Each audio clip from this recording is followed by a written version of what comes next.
Welcome back to Whence, a Masonic podcast featuring research papers and discussions related to Freemasonry. Here's your host, Brother Robert Johnson. This is episode 363. Welcome back to the program. We got a great show for you this week. I wanted to focus a little bit on the little-known history surrounding the legend of our craft, the central legend. And so I have a great piece from Darren A. Lahners, as well as I might preface that piece with something that I wrote a few years ago as well. And we have a great new Masonic Minute with illustrious Brother Stephen L. Harrison. He's been on the road and traveling and doing all sorts of cool things, so we're very happy to have him back on the program as well. The Whence podcast is brought to you through the generous support of Masonic Revival, contemporary Masonic designs made for today's Freemason.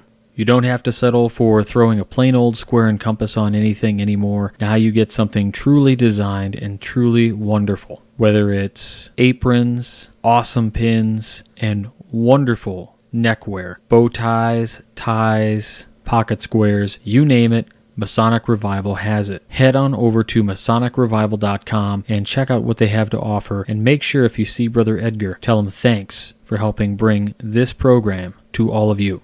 And this program is also brought to you by all of you, those of you who support this program. We can't do it without you and your donations and all of your assistance, so thank you so much. To find out more about how you can assist this program, head on over to wcypodcast.com and click on Support the Show. There you can make direct donations, sign up to be a monthly contributor, a fellow, or even a producer. And thanks very much to everybody for donating. Now, before we jump into Darren A. Lahners' latest piece, I wanted to mention a piece that I wrote a few years ago, and it was called Uproxx Style Masonry, and really what it was kind of a homage to the social media articles that seem to show up on our news feeds and Facebook and elsewhere with titles like 10 Things You Didn't Know About XYZ. And it really kind of sends our fingers racing to read whatever the article contained, likely things we already knew, but maybe seldom seen or seldom read facts. And in this article, I listed a few interesting facts, mainly 3 of them, and after I listed these 3 interesting facts, I got a lot of people coming to me telling me that I was wrong. And one of the things that I had to do, I went back and I had updated the article almost immediately, like the next day, with all of my references and source materials. And it's kind of difficult for many people to argue with anything that maybe is a solid source. So for me, my sources were the Jewish Encyclopedia and the Encyclopedia of Freemasonry and numerous other sources that I list in the article, and I'll put the entire article in the show notes and also on the app so you can check it out if you wanted to download it. But the 3 things that I talked about were little known things that happened within Solomon's temple. So the first one talks about how Solomon actually ordered all of the craftsmen killed so that they wouldn't be able to build another temple once they completed this one. We talk about the legend of Kevalam, who is somebody who dies, and that is the reason why the North is a place of darkness. We also talk about the possible love affair between Queen of Sheba and Hiram Abiff, a forbidden love. And maybe Solomon is behind some of the nefarious things that go on because he's jealous. So anyway, feel free to read that piece, but mainly what I want you to take away from this is that it is so important to cite your sources when you're making historical arguments and stating things that have in fact happened, and we want to source the best way possible. So things that people are not likely to argue with, things like encyclopedias, things like actual testimony, those kind of things. So I hope you enjoy that one. I'm not going to read it on this program. I think you guys could read it if you'd like to, just in the app or, like I said, on the website, which I'll have in the show notes. But without any further ado, I'd really love to read you The Real Legend of the Temple by Midnight Freemason contributor, Worshipful Brother Darren A. Lahners. When we get into this article, there are sources that are listed, and I'm not going to read the link. If you would like to read the article and see the links, I would encourage you to go to themidnightfreemasons.com or The paper will be in the app as a downloadable PDF for you, and all of the links will be there. I recently discovered that our sacred temple legend is vastly different from the one that is claimed to be the original. According to Rudolf Steiner, in his lecture, The Temple Legend, the Mystery Known to the Rosicrucians, which he gave in Berlin on the 4th of November, 1904, the legend of the temple came from Christian Rosenkreuz in the 14th or 15th centuries. We know that Freemasons accepted it in the 18th century, as it appeared in the Masonic literature at the time. We can suspect that the legend was known before the time it appeared in the Masonic literature. Albert Mackey seems to back this up, stating, quote, "But I do not believe that this lost legend of the stonemasons was ever intended to be historical. It was simply a symbol to illustrate the idea that the temple at Jerusalem was the type of all Christian cathedrals.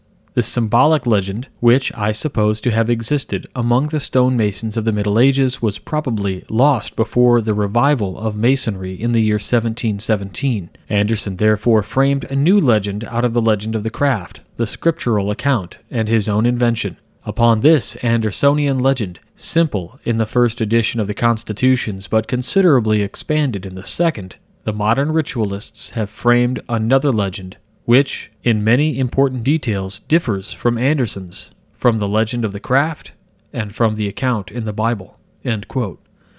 Getting back to the original legend, it's doubtful that the character by the name of Christian Rosenkreuz ever existed. Steiner believed him to be a real historical figure, but he only turns up in 1616 in a work titled The Chemical Wedding, Christian Rosenkreuz, or better known as The Chemical Wedding of Christian Rosenkreuz, authored by Johann Valentin André. Regardless of the historical authenticity of Christian Rosenkreuz, Rosicrucianism has heavily influenced Freemasonry. Many figures associated with early Freemasonry are also associated with Rosicrucianism. The legend that Steiner references is taken from the work The Secret Societies of All Ages and Countries, Volume 1, Book Number 8, Chapter 1, Section 191 and 192 by Charles William Hecklethorne, which was published in 1875. The book is now in the public domain. I have summarized the chapters below, but I would suggest that you read them by following the link before continuing. Again, skipping the link. The temple legend, as outlined by Hecklethorne and attributed to Rosenkreuz, presents an entirely different story. The story begins telling the story of Adam and Eve. The most striking difference between the story told in Genesis and the one told in the legend is that Cain, instead of being the son of Adam, is actually the son of Elohim. Elohim, according to this legend, are primitive genies. However, in looking into the etymology of the word, it is actually the plural of El, meaning gods or the children of El. El was in the pantheon of Canaanite gods, the highest god. So the legend is stating that Cain is not only the son of God, but that he is from a god other than Adonai, or Jehovah. There is evidence for multiple gods in Genesis 1:26, quote, "And God said, Let us make man in our image, according to our likeness, and let them have dominion over the fish of the sea, and over the birds of heaven, and over the cattle, and over all the earth, and over every creeping thing that creeps upon the earth." End quote. Adam and Eve begat Abel. Cain was a demigod, and Abel was human. Cain was not favored by Adonai, and he rejected his offerings. He subjugated Cain and his line to the family of Abel as punishment for Eve's transgression. The legend relays that Adonai stirred up strife between the sons of the Elohim, generated out of fire, Cain, and generated out of the earth only, Abel. However, other than saying that it was an Elohim, the identity of Cain's father is unknown at this point. As we know from Genesis, Cain killed Abel. It is mentioned that Cain's sons were the ones that invented the arts and diffused science. It is also said that again the sons of Cain were subjugated to the sons of Abel, this time as punishment for Cain murdering Abel. However, the Bible does not mention whether Abel had sons or not. Also missing from the legend is Seth, who is also the son of Adam and Eve. It might be possible, then, to substitute Seth's line as the one to which the sons of Cain were subjugated. This would make more sense, since Noah and Solomon are both of Seth's line. The legend then shows the descendants of Cain and their contributions to society in teaching the line of Seth certain tradecrafts. In the descendants of Cain, we see two references to Freemasonry. Methusael, another of his descendants, invented the sacred characters, the Book of the Tao, and the symbolic T by which the workers descended from the genii of fire recognized each other. Those who have been through the Royal Arch will know the Triple Tao, or the Triple Tao.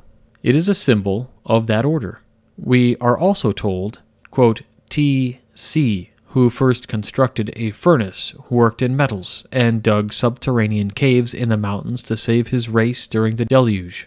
But it perished, nevertheless, and only T.C. and his son, the sole survivors of the glorious and gigantic family, came out alive. The wife of Ham, second son of Noah, thought the son of T.C. handsomer than the sons of men, and he became progenitor of Nimrod, who taught his brethren the art of hunting, and founded Babylon.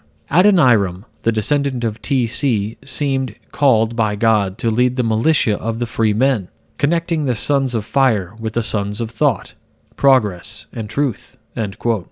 The legend states that the son of T.C. is handsomer than the sons of men. Because of Cain's parentage, his offspring then would possess characteristics that were greater than a pure human. The passage is also important because it shows that the line of Cain survived the deluge and eventually produced Hiram Abiff. Adoniram, according to Mackey, means the Lord Hiram. We then learn about Hiram Abiff and how he was responsible for erecting the temple, casting the golden throne of Solomon, and building other glorious edifices. However, Hiram lived a solitary and sad existence.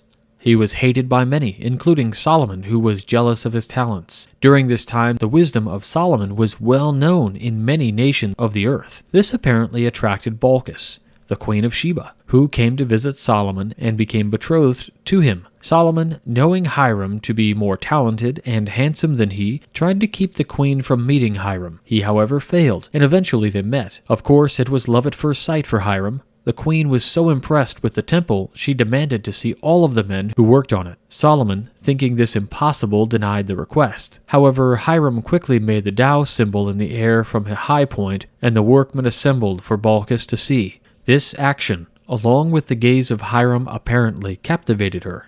Like our legend, we see Hiram in charge of building the temple. However, our legend has no mention of Hiram being solitary or sad. We also do not see the jealousy between Solomon and Hiram in our legend. In fact, they are shown to be quite fond of each other. There is also no mention of the Queen of Sheba.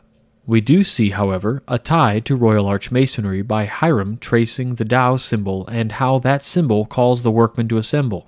In the Royal Arch, the Triple Tao is used as an identification of Royal Arch Masons. The Tao also has ties to Rosicrucianism, as it represents God and the attributes of wisdom, strength, and harmony to them. This action by Hiram and Balkis's reaction to it made Solomon extremely jealous. Solomon was dependent upon Hiram to finish the temple. However, there was one thing left to be completed: the molten or the brazen sea. Solomon hired 3 fellow crafts, who were also envious of Hiram, since Hiram refused to raise them to the degree of master. The 3 named Phanor, a Syrian and a mason, Amru, a Phoenician and a carpenter, and Methusael, a Hebrew and a miner. They were tasked by Solomon to sabotage the casting of the molten sea.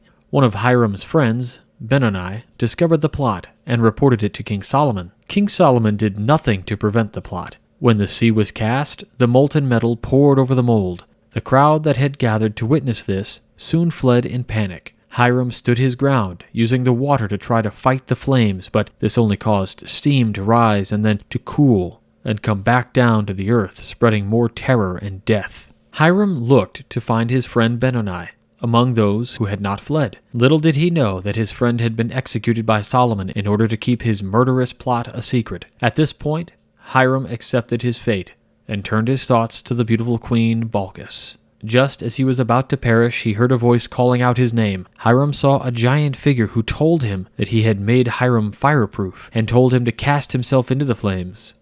Hiram did this. He was then taken to the center of the earth, to the realm of Cain. Hiram found out that he was spared by T.C., who was his grandfather, ancestor, father of thy fathers. Hiram then learned about the jealous nature of Adonai when he met Cain. The legend then states, quote, "The angel of light that begat Cain was reflected in the beauty of this son of love, whose noble and generous mind roused the envy of Adonai."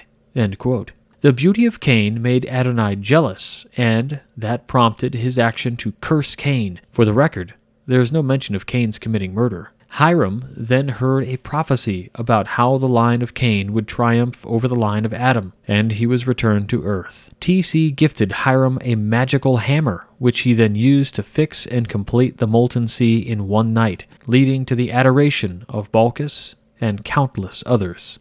Like the legend that we know, there are 3 fellowcraft who are jealous of Hiram and mad at him for not giving them the master's word. However, they are named differently.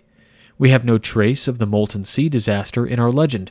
There is no mention of Hiram being taken to the center of the earth. He does not meet his ancestors. There is also no prophecy, nor is there a magic hammer that is gifted to Hiram. While traveling outside Jerusalem, Balkis came upon Hiram, and they confessed their love for each other. They married, and then plotted how to get Balkis out of her promise to marry Solomon. They decided to flee to Arabia. Balkis plied Solomon with wine, and then removed the ring from his finger to which she had betrothed herself.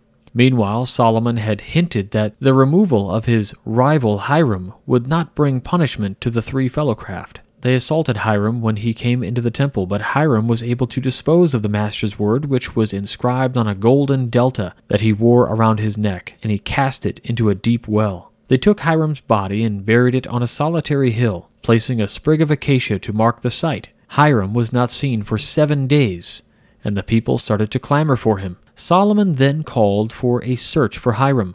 3 master masons discovered his body and immediately suspected that the 3 fellowcraft who had not been given the master's degree were responsible. The 3 masters, having the master's word, decided that in order to keep it secure, they should change it. They decided that the first word uttered upon the raising of the body would become the new master's word. While trying to raise the body from the grave, one of the masters exclaimed, "Mak banak, the flesh is off the bones."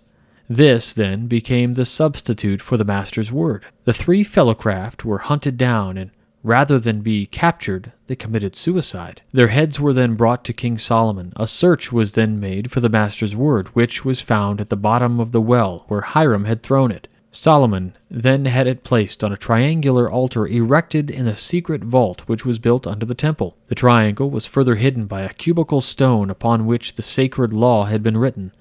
The vault was known only to the 27 elect and was walled up. Once again, we have no mention of the queen, nor of a romance between her and Hiram Abiff in our legend. Hiram, being assaulted in the temple by the 3 fellowcraft, his body taken, buried, and marked by a sprig of acacia, matches up. However, Solomon, ordering the assassination, is missing in our version of the legend. The time between when they discover Hiram missing is also drastically different. In our version, King Solomon orders the search, but he does so because there is confusion between the workmen as to their instructions missing, not because of the people clamoring for him. The circumstances and particulars around the pursuit of the fellowcraft who are captured in our version, the discovery of Hiram's body, and the raising of it differ greatly between our version and the quote-unquote original. The word given as the substitute for the master's word is different in our version. The golden delta holding the master's word, which is recovered by Solomon, evokes the delta used in the opening of a lodge of Royal Arch Masons. King Solomon building the secret vault to hold the master's word is completely absent in our version. However, the vault does come into play in the Royal Arch degree, as well as the 13th degree in the Scottish Rite for both jurisdictions. However, it is said that it was built by Enoch in those degrees. Of course, we know that Hiram Abiff is a figure who goes by the name of Hiram or Abi or Huram Abi in the Bible. He appears 2 times in the Old Testament. In 2 Chronicles 2:11-14, Hiram, king of Tyre, replies to a request by Solomon stating, quote, "And now I have sent a skillful man endowed with understanding, Huram, my master craftsman, the son of a woman of the daughters of Dan, and his father was a man of Tyre, skilled to work in gold and silver, bronze and iron, stone and wood, purple and blue, fine linen and crimson, and to make any engraving, and to accomplish any plan which may be given to him, and with the skillful men of my lord David, your father." End quote. Also in 1 Kings 7:13-14, quote, "Now King Solomon sent and brought Huram from Tyre. He was the son of a widow from the tribe of Naphtali. and his father was a man of Tyre, a bronze worker. He was filled with the wisdom and understanding and skill in the working with all kinds of bronze work. So he came to King Solomon and did all his work." End quote. The information of Hiram's parentage differs in the accounts. In the account in 2 Chronicles 2:11 through 14, his mother is alluded to be from the tribe of Dan, and his father was a man of Tyre, making him from the tribe of Asher. In the account in Kings, his mother is from the tribe of Naphtali, and his father from Tyre, meaning that he was from a tribe of Asher. However, the city of Dan was a city within the boundaries of the tribe of Naphtali. It is possible that the author of Kings took him being the son of a woman of the daughters of Dan to mean not the tribe of Dan, but rather the city of Dan. This would then make his mother from the tribe of Naphtali. There is a discrepancy regarding Hiram's father also. In the account in Chronicles, it uses the past tense when referring to his father. His father was a man of Tyre, while in the account in Kings it states that he was the son of a widow, and his father was a man of Tyre, a bronze worker. So, is it possible that the account given in Kings is wrong again? By making the assumption that due to the past tense description of his father, maybe there was an assumption made that he was deceased. Is it possible that Hiram's father isn't deceased? For example, his father was a man of Tyre could easily mean his father was born in Tyre. If we then take the account in Chronicles as being accurate, and the account in Kings as being inaccurate, then Hiram might not be a widow's son. In the original temple legend, it states that the father of Cain was married to Eve, and had a son called Cain. The next line says that Jehovah then created Adam and united him with Eve to bring forth the family of Abel. In ancient Hebrew law, divorce wasn't an option for the woman, and having a child with someone infers that they were married. Men in that time were able to have more than one wife, but a wife could not have more than one husband, so the only possible way that Eve could have been remarried to Adam would have been if her husband was dead. This would make Cain the son of a widow, i.e., a widow's son. In the legend, the sons of Cain are said to have invented the arts and diffused science. We are taught in Freemasonry to study the 7 liberal arts and sciences. We refer to the members of Cain's line within our ritual. We refer to Hiram Abiff in our ritual as being a widow's son. Yet there is evidence, as presented above, that he might not be. It might be a leap of faith, but I think that the reference to Hiram being a widow's son in our ritual might refer to Hiram Abiff being a descendant of Cain. If Hiram is as skilled in architecture, masonry, and metallurgy as the original legend portrays him to be, as well as the account in Chronicles, then this would lead to further credence to this possibility, since Cain's line was skilled in these arts as well. Another clue indicating Hiram's ancestry would be the use of the triple Tao in Royal Arch Masonry as a way to identify other Royal Arch Masons. As the legend says, the Tao is how the workers descended from the genii of fire recognized each other. This would seem to then match up with Hiram's ancestry in our legend with the ancestry as given in the quote-unquote original legend. Of course, all of this is, as we refer to it, a legend. We know that a Masonic temple legend is an allegory created to tell man's ultimate triumph over death. It's likely that the Rosicrucian real temple legend is also an allegory. It is also possible that the author, Hecklethorn, made it up entirely, contrary to Steiner stating that it was presented by Christian Rosenkreuz to the select few members of the Rosicrucian Brotherhood in the 15th century. Steiner gives his own interpretation of the quote-unquote real legend himself, explaining that it portrayed the destiny of the 3rd, 4th, and 5th post-Atlantean culture epochs. Regardless of its authenticity, there is just enough of that version of the legend which corresponds with ours to make me believe that a version of it was present in some circles prior to Anderson's retelling of it. As to who the real author is, or what the real legend is, we may never know. What I do know is that had our ritual stuck to the legend as described by Hecklethorn and attributed to Rosenkreuz, it would tell a similar but very different story. Darren A. Lahners, Worshipful Master, St. Joseph Lodge, number 970, St. Joseph, Illinois.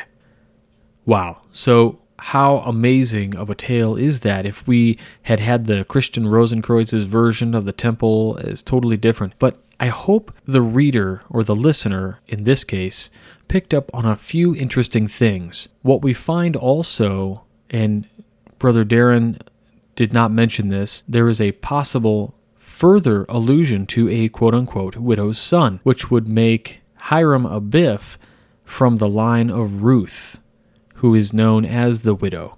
She is betrothed to a man. The day after they're married, he dies, but she's pregnant. And she's pregnant with her son, who then goes on. And from that line, we have possibly, according to some of the genealogies listed of Jesus, a connection between Hiram Abiff, the builder, being of the line of Ruth, and also Jesus being from the line of Ruth. It's pretty interesting.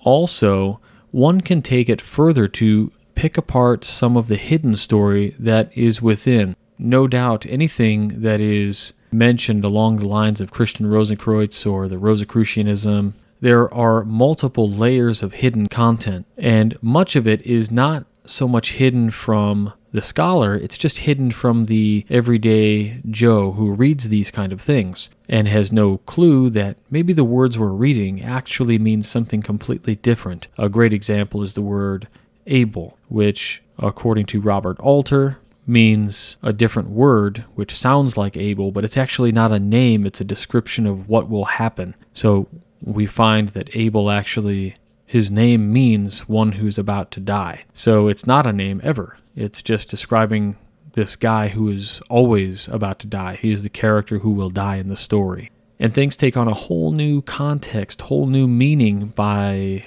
employing the original context to the words that we're reading in these stories. So take it for what it's worth. Dive into the work a little bit more. I hope this was edifying for you all and really sparked something. Great job to Darren Lahners for such a wonderful piece. I think you really did this justice, and it certainly brings up many questions that many people will hopefully dive in and find out even more. If you want to leave Darren a comment on this, please head on over to themidnightfreemasons.com, type in the name of the article in Midnight Freemasons in Google, or we'll have a link to it, and leave a comment for him and see if perhaps you can come up with something even greater and discover some really neat things. This is what I live for, these kind of interesting parts within our ritual and within our teachings and the legend, and pulling it apart and seeing where the truly interesting, lesser-known items lie.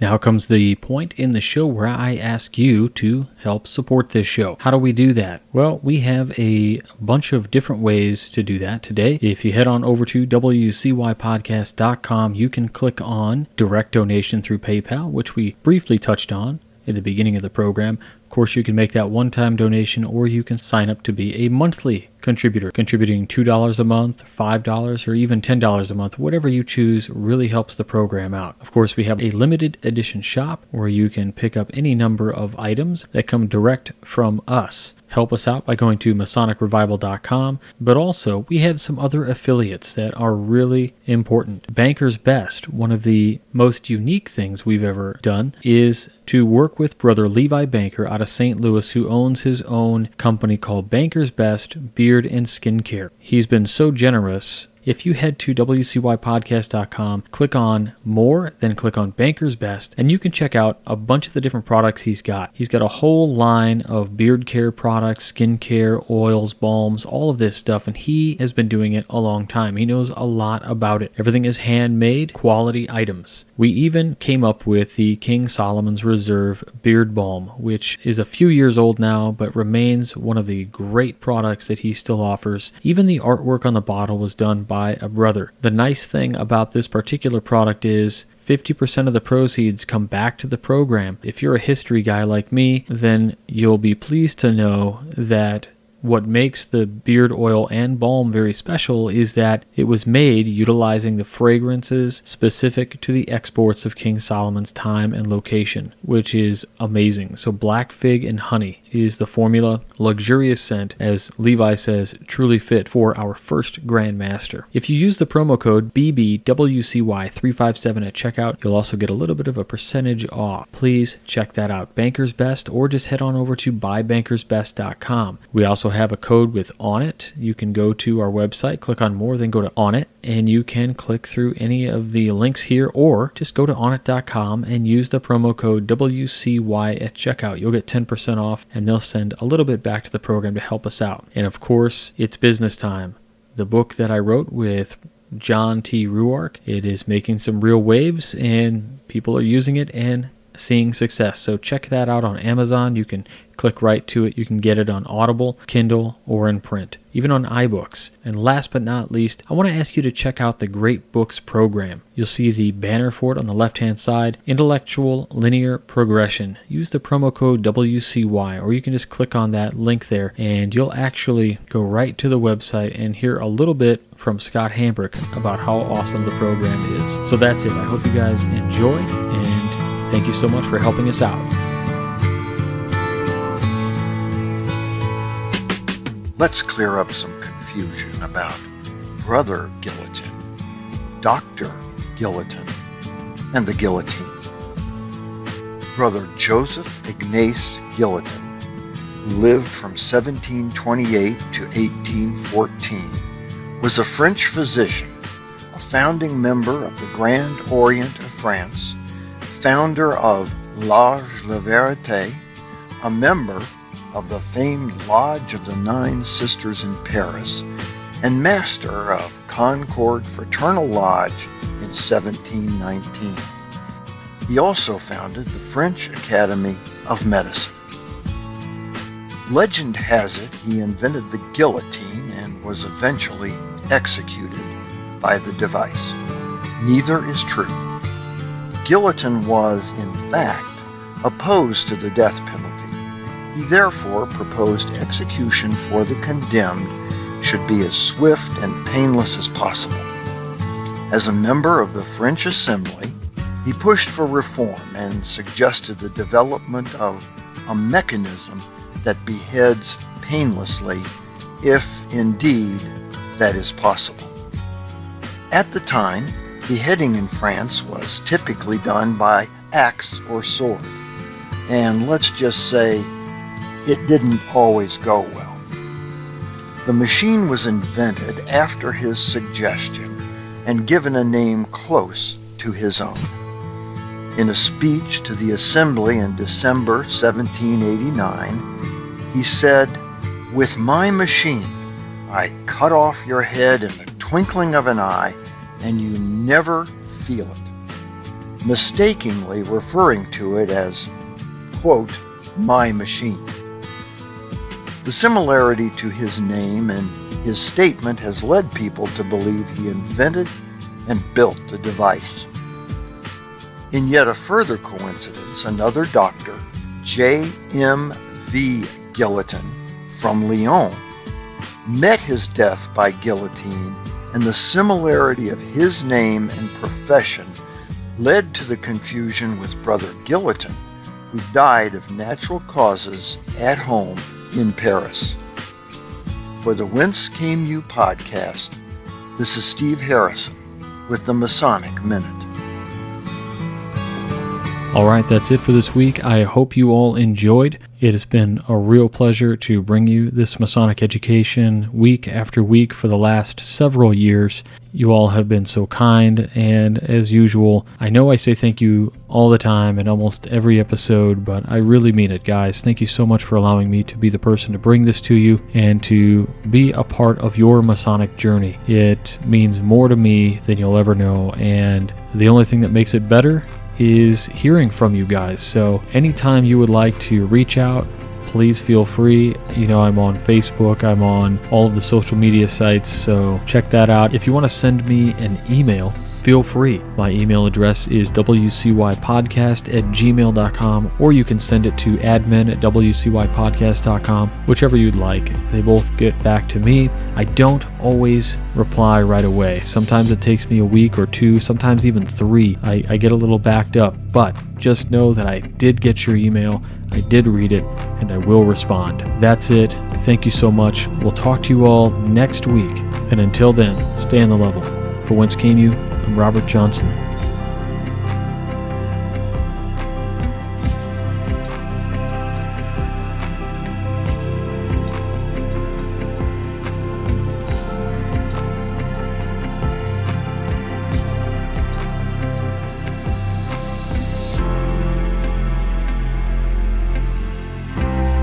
You've You've been listening to Whence Came You, a Masonic podcast featuring research papers and discussions related to Freemasonry with your host, Brother Robert Johnson.